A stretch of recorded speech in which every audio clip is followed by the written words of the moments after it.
പ്രിയപ്പെട്ട സുഹൃത്തുക്കളെ, കളവ് ഫാക്ടറിയാണ് ഇവിടെ താനൂര്. മൊത്തത്തിൽ ഒരു ഫാക്ടറി എന്ന് തന്നെ പറയാം.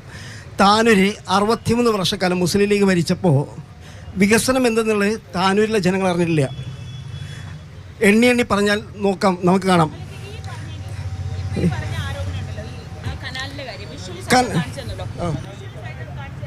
കനാലിന്റെ ആരോപണത്തിൽ എന്താണ് മറുപടി പറയാനുള്ളത്? അത് അതുപോലെ തന്നെ ഉണ്ടോ?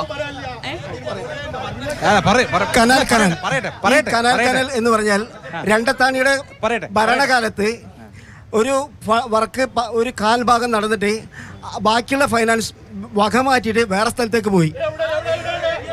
എന്തുകൊണ്ടാണ് പൂർണ്ണമാക്കാൻ കഴിയാത്തത്? പൂർണ്ണമാക്കാൻ എന്തുകൊണ്ട് കഴിയാത്തത്? ഇന്ന് വരെ കഴിയില്ല. 10 വർഷം മുമ്പ് കനോലി കനാൽ നവീകരിച്ച പദ്ധതി ഇന്നും അതേപോലെ അവിടെ നിൽക്കുകയാണ്. താനൂരിന്റെ വികസനം എന്ത് എന്ന് ആ 10 വർഷം മുമ്പ് താനൂര് കണ്ടതാണ്. അതിനുശേഷം ഒരു മീറ്റർ പോലും ഒരു അടി പോലും കനോലി കനാൽ വികസിപ്പിക്കാൻ ഈ 10 വർഷം വികസന വിപ്ലവം നടത്തി എന്ന് പറയുന്ന MLAക്ക് സാധിച്ചോ? ശരി 50 വർഷമായിട്ട് കനാലിന്റെ വക മാറ്റി ഫണ്ട് വേറെ വൈക്ക് പോയി.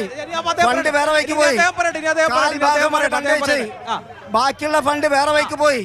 പിന്നെ വേറെ വൈക്ക് ചെലവഴിച്ചു. ഫണ്ട് വേറെ ചെലവഴിച്ചു. അവിടെ പോയാൽ കാണാം.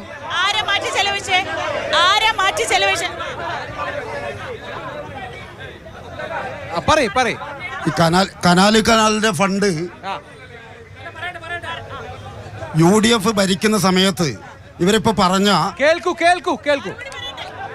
അതാത് ലോക്കൽ ബോഡികളാണ് ഈ ഇതിനെല്ലാം സൗകര്യം ഒരുക്കി കൊടുക്കേണ്ടത്.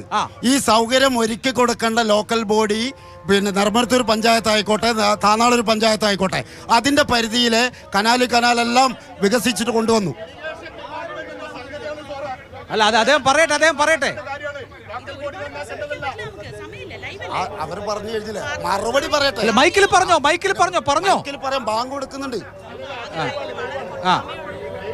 അപ്പോ ഈ പിന്നെ മുനിസിപ്പാലിറ്റിയുടെ അതിർത്തിയിലെത്തിയപ്പോ ഈ മുനിസിപ്പാലിറ്റിയിലെ മുസ്ലിം ലീഗ് ഭരിക്കുന്ന ലോക്കൽ ബോഡി അതിന് സൗകര്യം ഒരുക്കി കൊടുക്കാത്തതിന്റെ ഫലമായിട്ടാണ് അവിടുന്ന് വികസനങ്ങൾ നടക്കാത്തത്. ഒരു കനോലി കനാൽ മാത്രമല്ല, താനൂർ നിയോജക മണ്ഡലത്തിലെ ഒരു കനോലി കനാൽ മാത്രമല്ല വികസനം എന്നുള്ളത്. ഞാൻ പറഞ്ഞു തരാം. അബ്ദുറഹ്മാന്റെ തനതായിട്ടുള്ള വികസനങ്ങൾ ഞങ്ങൾ എടുത്തു പറഞ്ഞു തരാം. ഇപ്പൊ ഏറ്റവും ഒടുവിൽ അല്ല, ഞങ്ങൾ പറയട്ടെ അതിന്റെ മറുപടി പറഞ്ഞു കഴിഞ്ഞു. ഏത്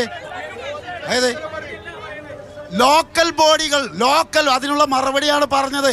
ലോക്കൽ ബോഡി അതായത് പഞ്ചായത്ത് മുനിസിപ്പാലിറ്റി സൗകര്യം ഒരുക്കി കൊടുത്താലേ ഒരു MLAക്ക് അല്ലെങ്കിൽ അതിന്റെ മേലെയുള്ള ഭരണ സംവിധാനത്തിന് വികസനങ്ങൾ പൂർത്തീകരിച്ച് കൊണ്ടുപോകാൻ കഴിയുകയുള്ളൂ. അതാണ് മറുപടി. അതേ ലോക്കൽ ബോഡിയിലേക്ക് നടന്ന തെരഞ്ഞെടുപ്പിൽ 32 സീറ്റാണ് UDFന് ലഭിച്ചത്. ഇവിടെ അതുമായി ബന്ധപ്പെട്ട് എന്തുകൊണ്ട് പ്രതിഷേധം ഉണ്ടാക്കിയില്ല നിങ്ങൾ?